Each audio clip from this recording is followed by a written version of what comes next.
Memphis native Candace Taylor received her Bachelor of Science in Electronic Media Management from Bragg College of Mass Communication at Middle Tennessee State University. Candace began her community work in Texas, helping underprivileged students obtain their GEDs and enroll in college. Responding to Tennessee's need, Candace raised funds for St. Jude Children's Hospital in Memphis. She is currently Community Relations Manager at Chattanooga Cares, where she builds bridges to end stigmas and educate women about HIV, AIDS, safe practices, and life decisions. Candace also serves as Assistant Secretary for Hamilton County's NAACP branch and as a Chattanooga Chamber Ambassador. Thank you, Candace. She's also a member of Volkswagen's Diversity Council and the Southeast Tennessee Development District's HIV Council. Advocate Candace Taylor will give us her portrait of inspiration.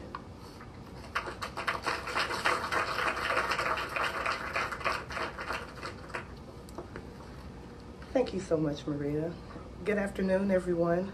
Thank you so much to Ms. Deborah Levine for having me at this awesome event, the planning committee for all the hard work that you guys have done, and thank you so much for these beautiful women for allowing me to share the stage with them. It's such an honor. Thank you so much. Today, I am here only as a number, a statistic of those who are an at-risk population, or more simply, just a statistic. Today, I'm telling you a story of one woman, many women, that have fought battles daily and stories that go untold. Today, unfortunately, this is the story of many women. When I was a girl, I would dream that I could have love and happiness, and for my world would become so rose-colored and beautiful. But for me, it only collapsed. For years, I sought refuge in drugs because I thought that it was the only way to eliminate my frustrations. But it only got worse.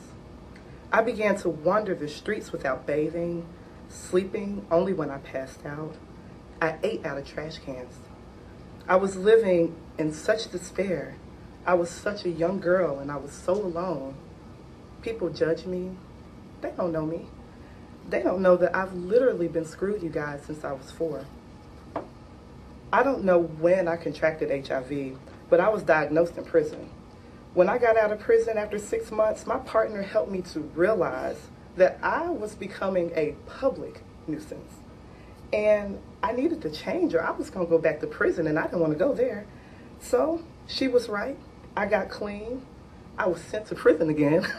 But I took advantage of that time to prepare myself mentally and to prepare myself physically because I knew that I had a better life to build. When I was released, I went right to the free clinic up the street and I saw a doctor who helped me with my HIV. My doctor, my best friend, and my partner were the ones who helped me take care of myself because they knew that I had a son to take care of. And that was my only determination. But it was my determination that kept me from a life of drugs and crime after that. And without all of these people's support, I would have never found myself. This is a story of a 29-year-old woman that's living in America, maybe even in your neighborhood, might be in my neighborhood. But the story is one of women across America who fight to stay above ground, grounds that they believe to have been broken. Their children out here looking for love in all the wrong places because their mothers are absent at that time, creating a vicious circle that repeats itself throughout their family trees. This is not my story, but it is the story of women across America. My work is never done. The disparities in the communities, especially in the African American community, are so far beyond of what you and I could expect, you probably couldn't imagine. So let me paint a picture for you. So nationally, 1.1 million people are living with HIV. Every 9.5 minutes, someone new is infected. In Tennessee, African Americans, they make up 17% of the Tennessee population, yet 62% of the new diagnosis in 2012. Why? I don't know. That's what a young, hot, single, young professional like myself shameless plug, ask myself every day, why? It could be stigma, it could be poverty, it could be a lack of health care, it could be fear, it could be homophobia, it could be a lack of love. So, you wondering how this lady's story ends? So, I returned to New York feeling motivated and optimistic, but I still hadn't accepted the fact that I have HIV. Shortly after, I was hospitalized with an infection, and I started going through HIV therapy, you guys, and I noticed that I was shaken, and I needed help. I stopped taking my medication because it scared me. I didn't know. I thought I was doomed to die. Eventually, my doctor said, you are going to die if you keep up this behavior. The words shook me so I realized I had a choice. I either had to find it and stay motivated, give myself a second chance, give myself a fighting chance. No one has to sink as low as I did before confronting their HIV. There's so much help and support out here that I had so much to live for. What I didn't tell you is that all 5 of my children had been taken away from me before I went to prison. So I am here to tell you that there is an opportunity after preservation. So many challenges and mistakes before.